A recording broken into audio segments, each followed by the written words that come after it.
નમસ્તે વિદ્યાર્થી મિત્રો, આજે વાત કરીશું ધોરણ 7 અને વિષય ગુજરાતીના ભાગ નંબર 7માં ચેપ્ટર નંબર 19 ઘડવૈયાનું સંપૂર્ણ સોલ્યુશન કરીશું. એ પહેલા ચેનલની અંદર પ્રથમ વખત આવ્યા છો તો મિત્રો ચેનલને ખાસ સબસ્ક્રાઇબ કરી તમારા મિત્રો સુધી આ વિડીયોને શેર કરવાનું ભૂલશો નહીં.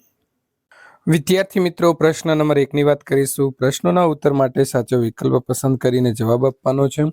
પહેલો પ્રશ્ન છે કે અમે સૌ એક માતાના છૈયા એટલે શું? તો જવાબ આવે છે ક. ભારત માતાના અમે સંતાન છીએ. પ્રશ્ન નંબર 2, આપણને ભારતીય હોવાનું ગૌરવ શા માટે હોવું જોઈએ? તો ઉપરના તમામ એટલે કે ડ સાચો જવાબ આવે છે. પ્રશ્ન નંબર 3, ભારતને વિજયી બનાવવા માટે કાવ્યમાં શાની વાત કરવામાં આવી છે? તો ઊંચ નીચનો ભેદભાવ ભૂલી ભારતનો જય જયકાર કરવાની વાત કરવામાં આવી છે. પ્રશ્ન નંબર 4, ભારતના નાગરિક તરીકે તમે શું જે આપણી ફરજ છે એ શું અદા કરશું? તો ભારતના કાયદાઓનું પાલન કરીશ. પ્રશ્ન નંબર 2, ફકરાનું મોટેથી વાંચો અને દરેક પ્રયત્ન 1 મિનિટમાં કેટલા શબ્દો વાંચ્યા છે તેની નોંધ તમારે કરવાની છે. તો વિદ્યાર્થી મિત્રો, અહીં સરસ મજાનો ફકરો આપ્યો છે અને એનું વાંચન તમારે કેટલી વખત કરવાનું છે? તો 3 વખત કરવાનું છે. જે મને પ્રયત્ન સમય લાગ્યો છે તેની મેં નોંધ કરી છે. અહીં તમારે તમને લાગતા સમયની નોંધ કરવાની છે. પ્રથમ પ્રયત્ન 2 મિનિટ, દ્વિતીય પ્રયત્ન 1 મિનિટ અને 50 સેકન્ડ અને તૃતીય પ્રયત્ન લાગેલો સમય જે છે 1 મિનિટ અને 45 સેકન્ડ.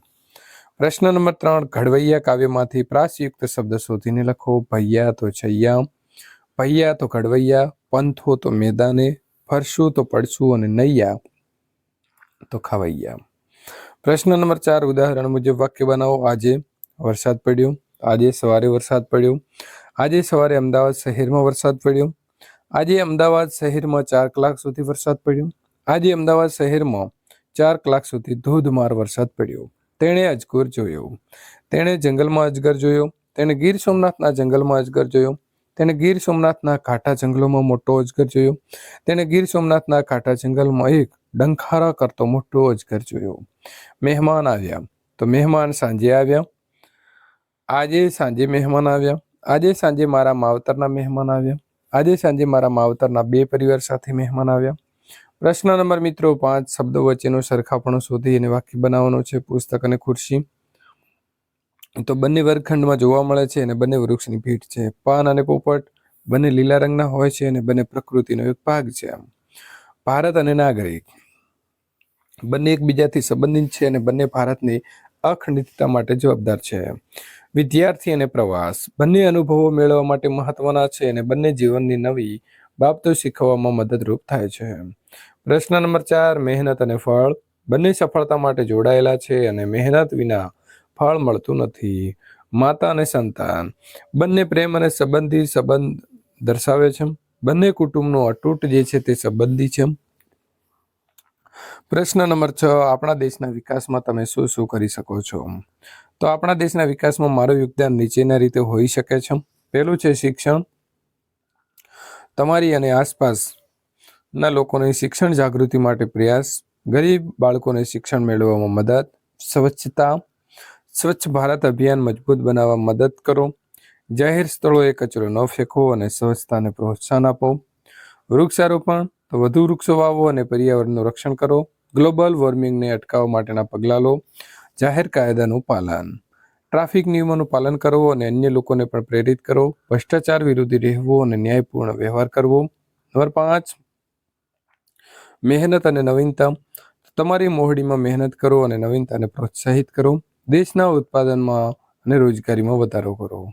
સાંપ્રદાયિક સુમેળ તો સાંપ્રદાયિક એકતાને મજબૂત બનાવો અને ભેદભાવ ટાળો. શાંતિ અને સુમેળથી જીવન જીવવાનો સંદેશ આપો. પ્રશ્ન નંબર મિત્રો 7, ઘડવૈયા કાવ્યમાંથી તમને સૌથી વધુ ગમતી કોઈ પણ 2 કાવ્ય પંક્તિ લખો અને તેનો અર્થ સમજાવો. કાવ્ય પંક્તિ છે કે ના કોનું ડીલ રહે ઉઘાડું, ના કોઈ ભૂખ્યું ફોટે. તો આ પંક્તિમાં માનવતાનો મર્મ પ્રગટ થયો છે, જ્યાં કહેવામાં આવ્યું છે કે દેશમાં કોઈ પણ માનવી દુઃખી અથવા તો ભૂખ્યું ન રહેવું જોઈએ. સૌને સંતોષ અને સમાનતાનું જીવન મળવું જોઈએ. અમે તારીશું ભારત નૈયા. તો આ પંક્તિની અંદર કવિએ દેશ સેવાને પ્રાધાન્ય આપ્યું છે, જેમાં કહેવામાં આવ્યું છે કે અમે ભારતના વિકાસ અને ઉજ્જવળ ભવિષ્ય માટે કાર્ય કરીશું. ભારતને શ્રેષ્ઠ બનાવવા માટે અમારી મહત્વની ભૂમિકા રહેશે. પ્રશ્ન નંબર મિત્રો 8, આપેલા કોષ્ટકમાં માગ્યા મુજબની તમારે વિગતો લખવાની છે.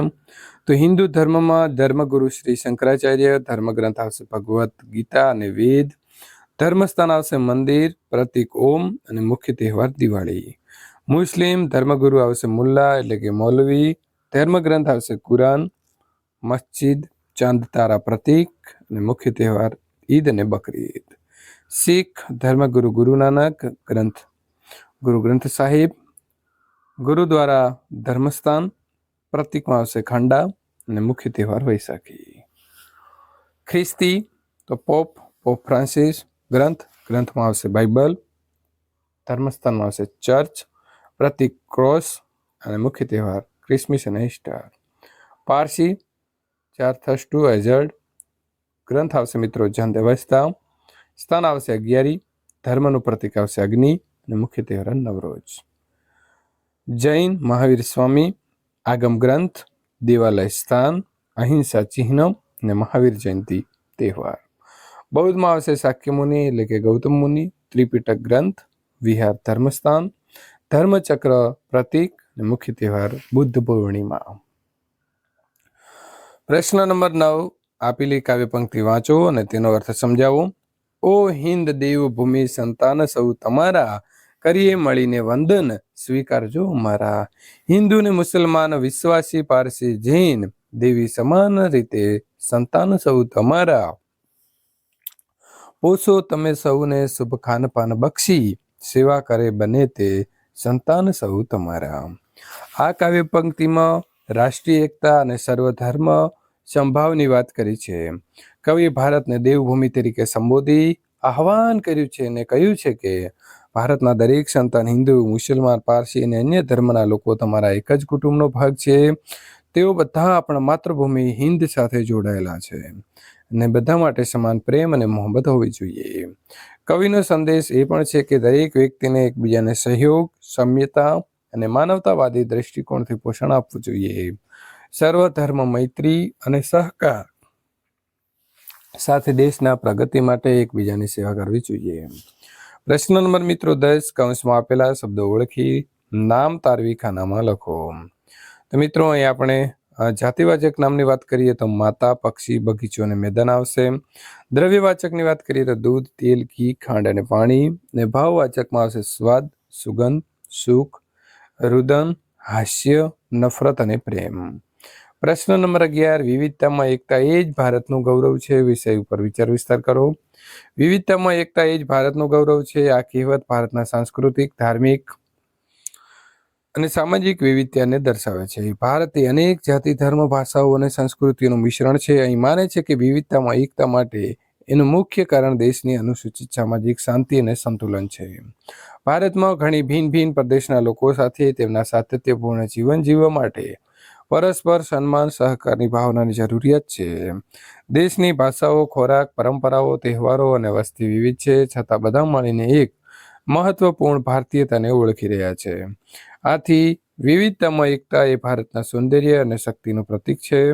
દેશના દરેક ખૂણાની માન્યતાઓ અને પરંપરાઓ વચ્ચે એકતા બતાવવો એ જ આપણા દેશનું ગૌરવ છે. તો વિદ્યાર્થી મિત્રો, અહીં સંપૂર્ણ સોલ્યુશન પૂર્ણ થાય છે. આ પ્રકારના આગળના પાઠનું સોલ્યુશન મેળવવા માટે ચેનલને ખાસ સબસ્ક્રાઇબ કરી દેવી.